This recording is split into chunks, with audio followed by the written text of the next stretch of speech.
Hi, I'm Michelle DiBernardo with Visionary Minds here at the Syracuse International Film Fest with Daniel Baldwin. Daniel, how's it feel to be showing a film here tonight?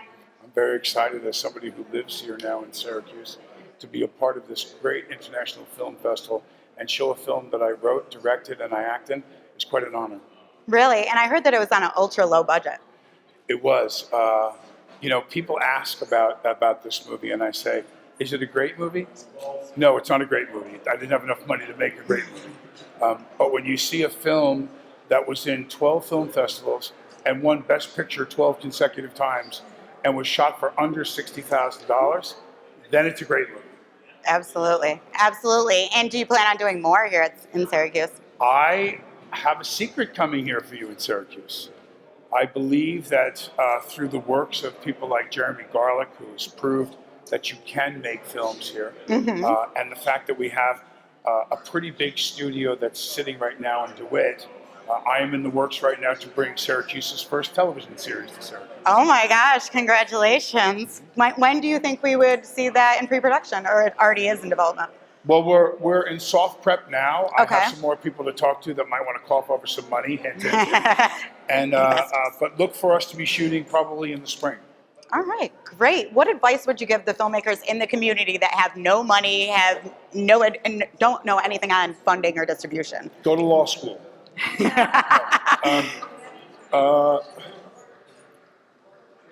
Make your movie. I wrote this script, the first draft of this script of the film you're going to see tonight, 20 years ago, based on a meeting I had with the man that I portray in the film.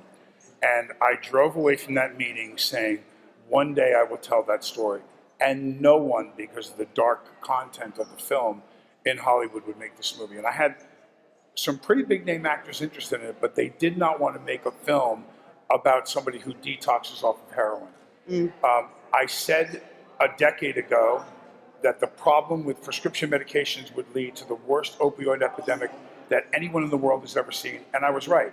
We now have the worst opioid epidemic in the world, in the United States.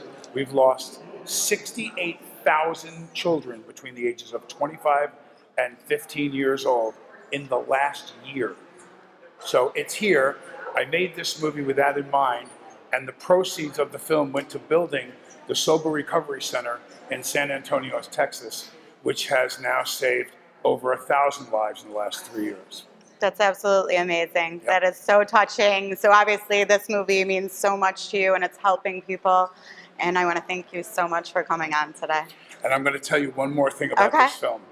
This film, by the grace of his giving nature, has Lou Diamond Phillips in it and my brother Billy. And 2 days before we were about to shoot the scenes with my brother Billy, he said, I just got off a movie in Toronto and I'm really tired. I don't think I can make it. I said, well, I told all the people that put the money up that you're going to be in the movie. He goes, I don't think I can make it. So I called my mother. Oh. And I told my mother that Billy was about to stiff me. 5 minutes later, the phone rang, and my brother Billy goes, did you just call Mom? Did you tell on me to Mom? I said, yeah, what did she say? He goes, I'll be there on Tuesday. Nice, very nice.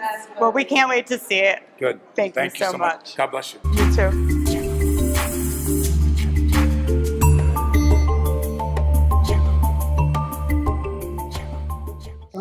So I had a question. At the end of what I thought was really a great interview on Bridge Street this week, you said you had an idea for how to really make the film hub alive and vibrant, and then the show ended. So we never got to hear your answer. Were you guys who I spoke with really quickly stand? Would you please stand, who I spoke with in school? These are all students at Syracuse University. This is the future of film. Coming out of next school.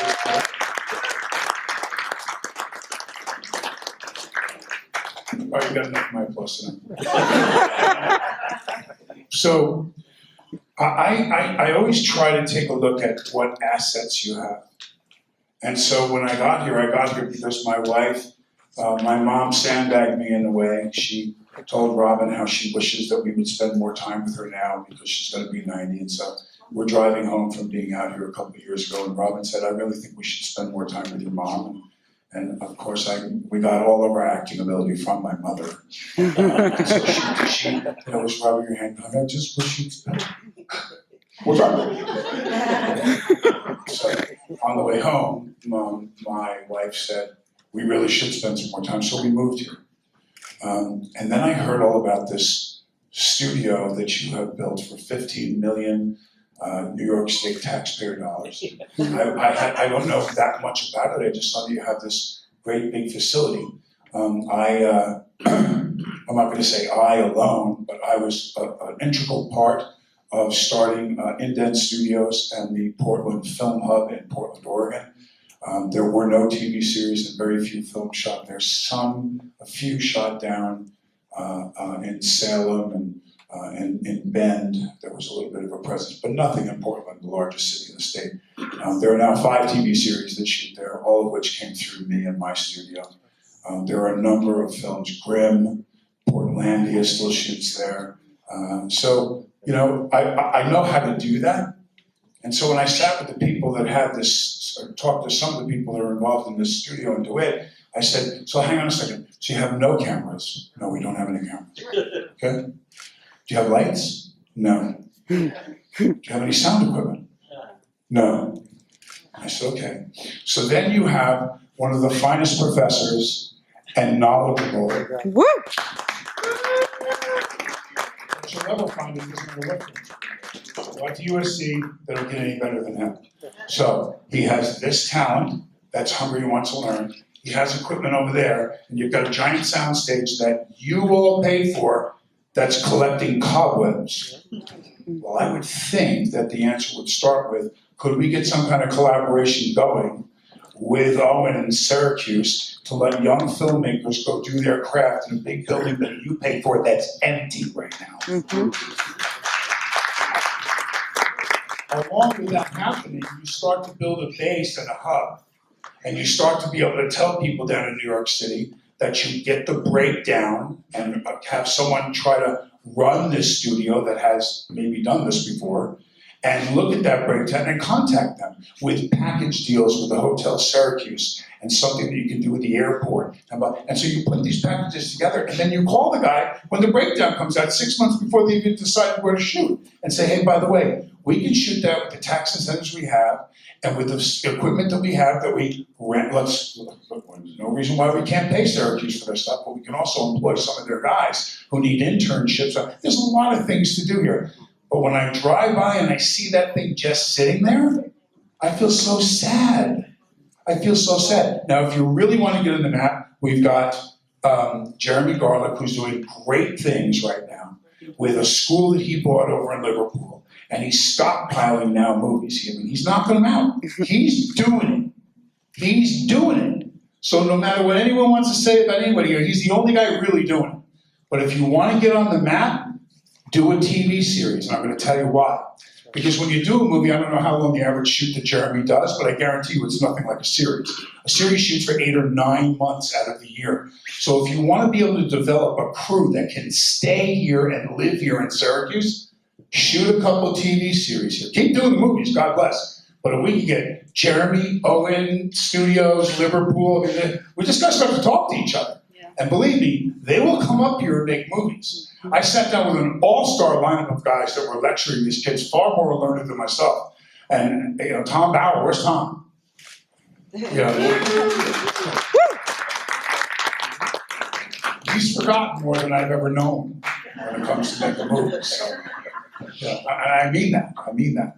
You know, so listen, it's about logistics now. It's about one hand washing the other. When we did it in Portland, there was no competition. They had Nike, they had Intel, so they were doing a lot of infomercial stuff. They were doing a lot of industrial stuff, but nobody was making any movies. So here's what Canada did, and this is going to be what I would do if I was here doing it, and I made the rules. In Canada, they have the Canadian bus system, which is the number one actor is almost always an American, so the next 2 have to be Canadian. If the writer is Canadian, then the director can be American, but you can't have the same book. Not both can be Americans. And they work on this point system. So it starts at 10 points. If you go by all their rules, it's 10. If you put the second actor as American, you lose a point. If you get to 7 points or below, you lose the 40% back on your labor that you get. That's how they stimulate all these movies. So you got $2 million and you fall under the Canadian bus system and they give you $800,000 back and say thank you for shopping Canada. And you get 800 grand back to go do all the post-production on your film. And it's days after you shoot the movie, they give you the check. Days. So, are we gonna be able to say you can only hire New Yorkers? No, we're not. What we can say is whatever tax incentive that we give, we say, if you finish the film in Syracuse, we'll give you the money, you put the money right back into the Syracuse economy. So there's stuff that you can do that will further stimulate this. But there's a growing buzz going on right now. It's unlike I've ever seen before in this town, that this is gonna start to crest this wave a little bit. And man, I wanna get on my board and be part of that. Very good. Sure.